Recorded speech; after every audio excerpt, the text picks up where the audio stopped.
Alright, so this is my new Growler M1161. It came with a soft top and some soft doors for the back, but I've taken those off. This is also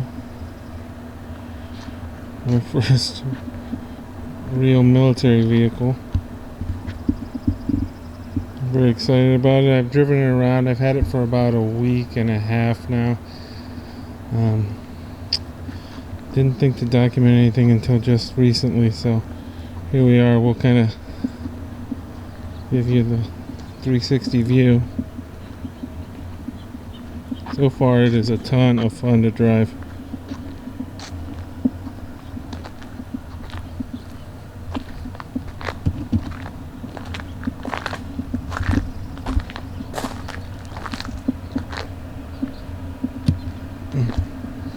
It came with the back right tire being completely flat. I had no idea how to fill it up, so that was a bit of a learning experience, but now I feel like I've gotten to know it pretty well. I need to change out the windshield wipers. Alright, so we'll look at the front panel here. So this is the air system switch. You need that to be able to fill up your tires with air. I figured that out. And there's your horn. There's the start switch. You put in the run position and that wait light will turn on. And then you wait for it to turn back off, and once it's off you can start the car or the Jeep. I guess it's the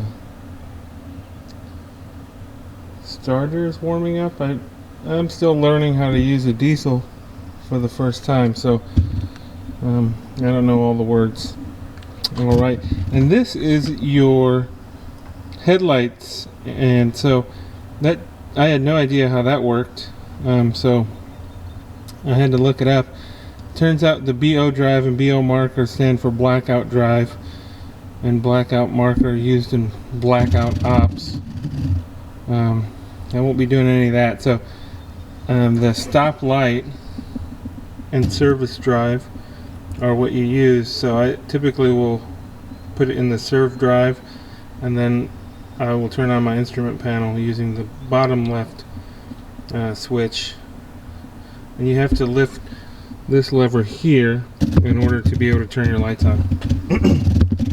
Alright, this is for the rear wheel steering. Haven't figured that out completely yet. There's your windshield wipers, your heater. It's got two little heater areas there, and then I don't know if you'll be able to see it in the window there for the defrost. There's two. There's your gear shifter, and then your four-wheel drive. It has something called int heater. I assume that's some type of internal heater to maybe heat the engine up in the winter time. But I'm not sure, so leave your comments below and let me know if you know what it is. Then there's your speedometer and odometer, I believe, is on the bottom there. Oil pressure, temperature gauge. There's a left and right fuel tank. I think they both hold about 10 to 13 gallons, and you can switch it over using that fuel tank switch right there, which works well. This is for your air ride suspension, so you can lift the vehicle up quite a bit, and then you can lower it quite a bit. It looks about like that when it's lowered, and right now I have it up a fair amount. You can see you get pretty good clearance.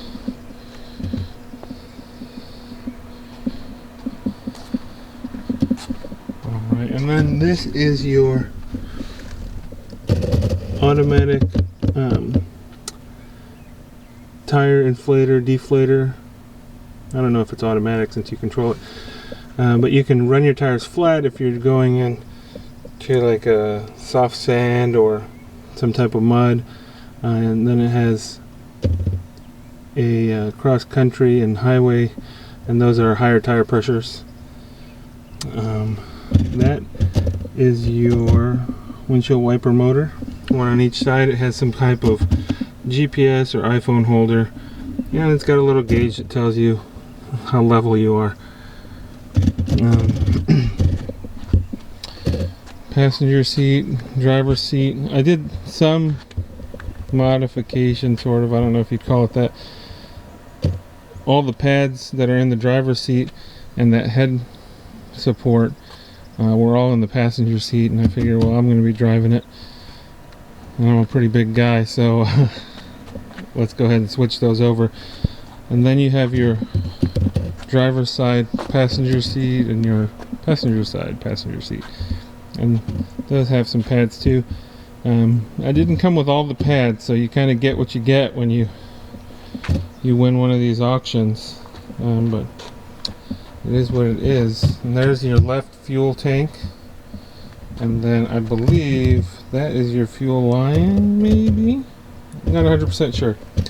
So if you know, leave it in the comments. And then we'll come around, and you have your right side fuel tank. All of these seats have this interesting like latch system, so you can maybe hold something and kind of you hang it from there. So there's one on each of these front seats, and then the back seats have theirs in this area here. I have not opened that up because you have to take some bolts out for that. But you come around, you have an extra cargo area.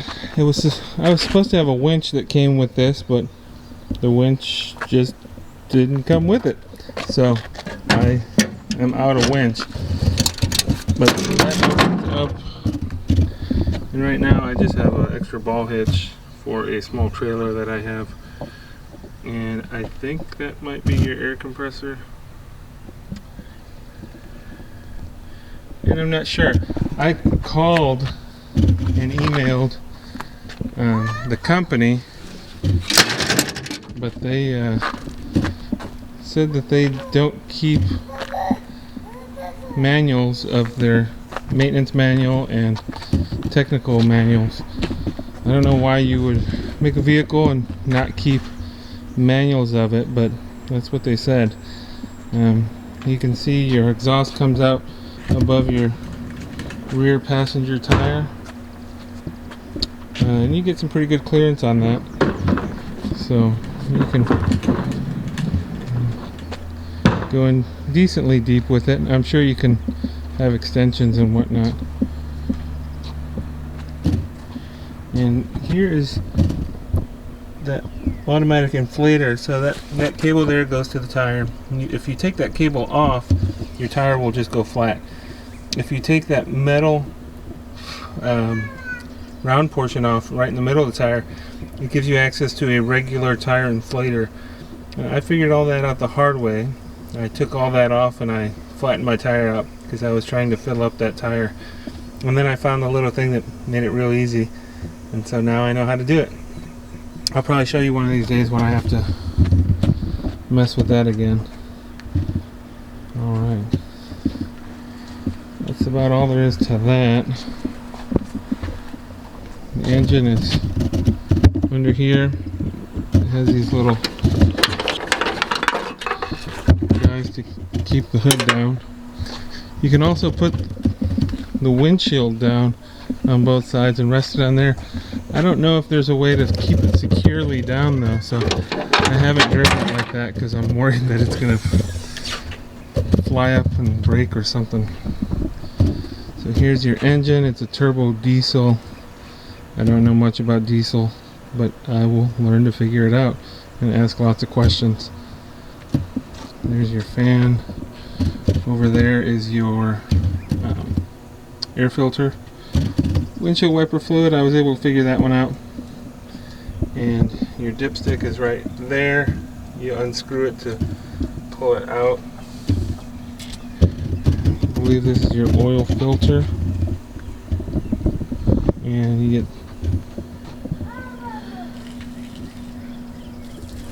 I think this is your coolant here. It looks like it says coolant, so that makes sense. And I could have swore I saw an area that said transmission fluid. Let me walk around.